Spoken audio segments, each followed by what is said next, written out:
Welcome to the module on basics of interview techniques.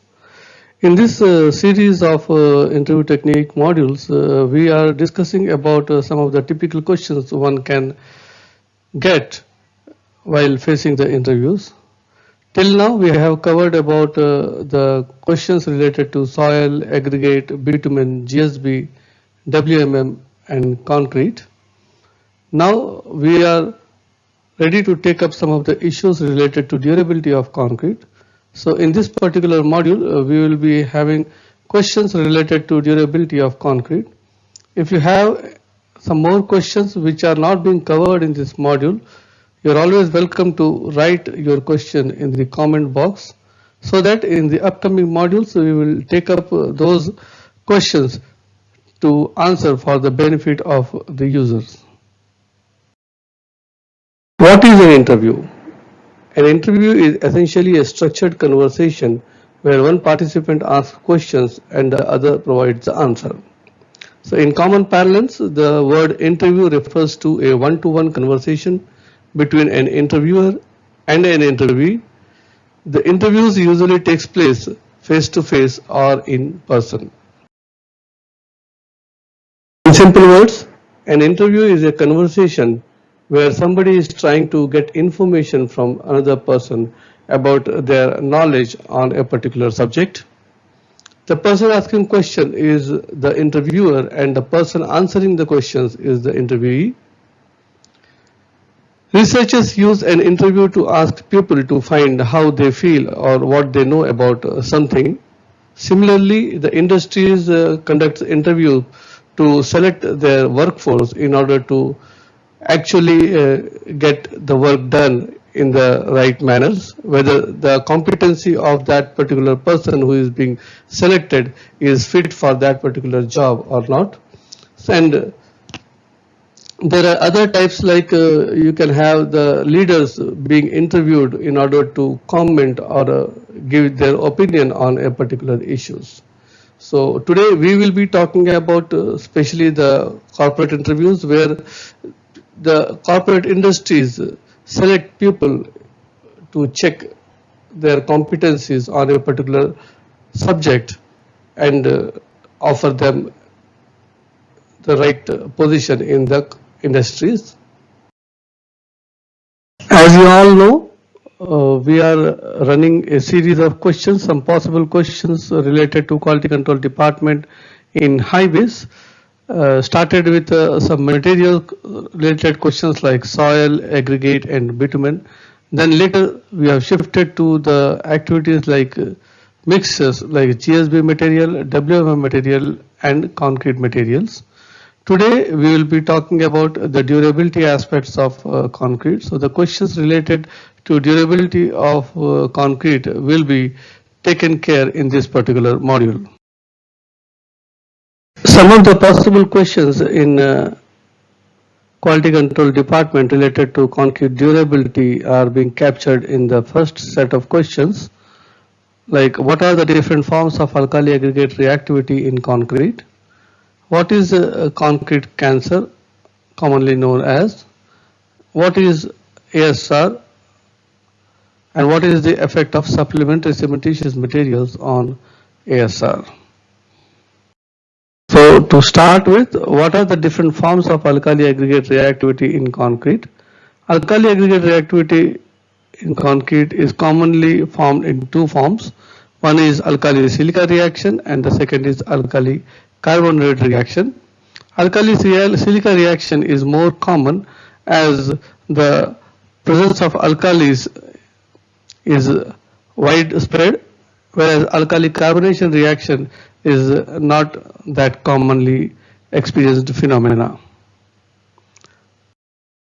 Second question is, what is the concrete cancer commonly known as? Alkali silica reaction is commonly known as a concrete cancer. What is alkali silica reaction or ASR? It is a swelling reaction that occurs over time in concrete between the highly alkaline cement paste and the reactive non-crystalline silica found in many common aggregates given sufficient moisture. In presence of moisture only, the ASR takes place. If you cut the moisture, then the significance of ASR will not be there.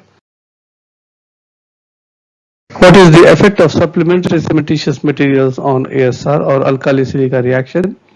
The supplementary cementitious materials such as fly ash, slag, silica fumes, metakaolin helps to reduce the expansion by replacing cement and lowering the alkali concentration in the mixes.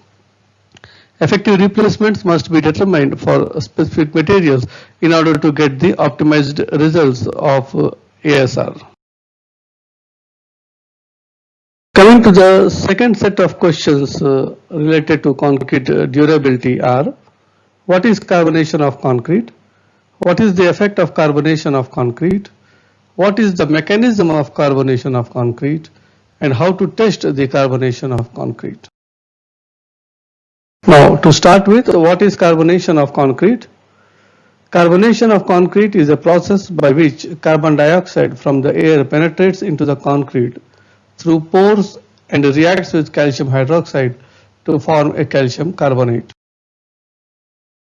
What is the effect of carbonation of concrete?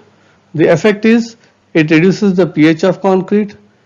The protection layer of concrete is vanished because of the reduced pH value of the concrete, and the concrete is being exposed to corrosion. The reinforcement present in concrete is exposed to corrosion of concrete. So it's always better to avoid carbonation of concrete in order to make your structure durable in nature. What is the mechanism of carbonation of concrete? When CO2 reacts with calcium hydroxide in the concrete to form calcium carbonate, it reduces the pH of the concrete. So the presence of carbon dioxide reacts with calcium hydroxide to form a calcium carbonate, which in further action reduces the pH of the concrete. So once the pH of the concrete reduces, the protection layer on the concrete vanishes and the concrete is exposed to the durability effects. How to resist the carbonation of concrete? The depth of carbonation is typically measured by applying a phenolphthalein solution to a freshly fractured surface of concrete. When you apply the phenolphthalein indicator on the surface of the concrete, the surface color changes. So bright pink color appears when the pH is above 9.5, and there is no change in color of the indicator where the pH has been reduced to below 9.5. That means when you apply a phenolphthalein indicator and there is no color, that means your concrete is exposed to carbonation effect. Coming to the set 3 of the concrete durability set of questions: how to resist carbonation of concrete, how to prevent carbonation of concrete, the protective layer in concrete dissolves at what pH in the concrete, and what is the pH of concrete. Because before understanding the change in pH, you must know what is the pH of the concrete. That is why we have taken that as the last question. Now, how to resist carbonation of concrete? You can resist the carbonation of concrete by lowering the water cement ratio of the mixers you are adopted, by increasing the cement content, by implementing the effective curing period and curing techniques. Normally in high strength concrete the carbonation effect is less, and the concrete mix must be impermeable in nature. That means the paste generated should be low as far as the permeability is concerned. So by considering these 5 factors, the concrete which is being produced and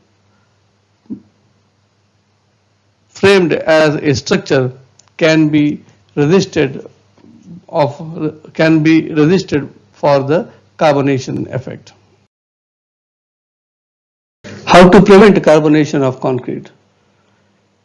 The other external methods of preventing the carbonation effect on concrete is apply an anti-carbonation coating, which will be applied on the clean surface of the concrete, and this will prevent the ingress of the carbon dioxide and the pollutants. It will not completely prevent, but it will delay the ingress of carbon dioxide. So the life of the structure will be increased by the application of anti-carbonation coatings on top of the structures. That is why normally what we see is in metro cities, the structures are being generally advised to be coated with anti-carbonation coating, because the presence or the level of carbon dioxide in the urban cities or the metro cities is as high as detrimental for the concrete to get affected fast. The protective layer in the concrete dissolves at what pH in the concrete? Below a pH of 4, the protective layer on the steel dissolves completely and is exposed to corrosion. And below a pH of 9.5, the protective layer on the concrete is dissolved and is being exposed to the durability effects on the concrete because of the movement of oxides, chlorides, and all the gaseous elements which are present. What is the pH of concrete, a normal concrete? A normal concrete does have a pH in the range of 13.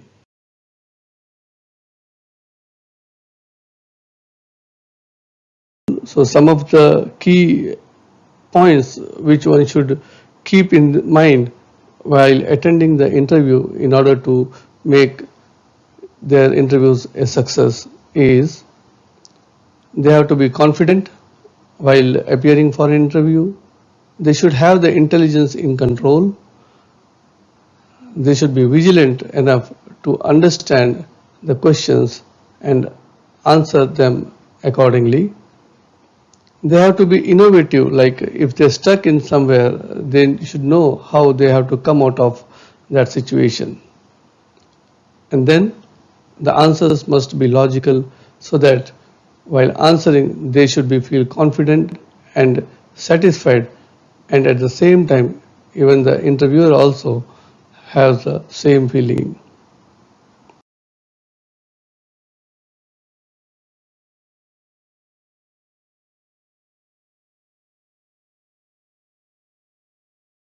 So to summarize this module, we talked about the definition of interviews.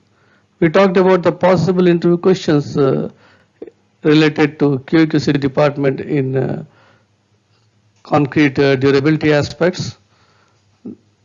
We have taken almost 12 questions in the form of 3 set of questions on durability of concrete.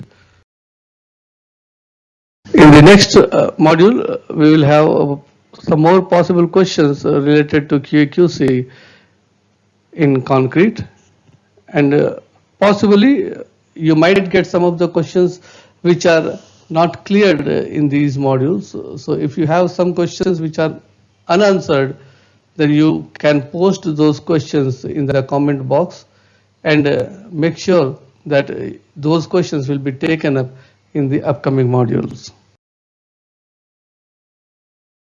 Till then, tune in for more updates. Thank you very much for watching.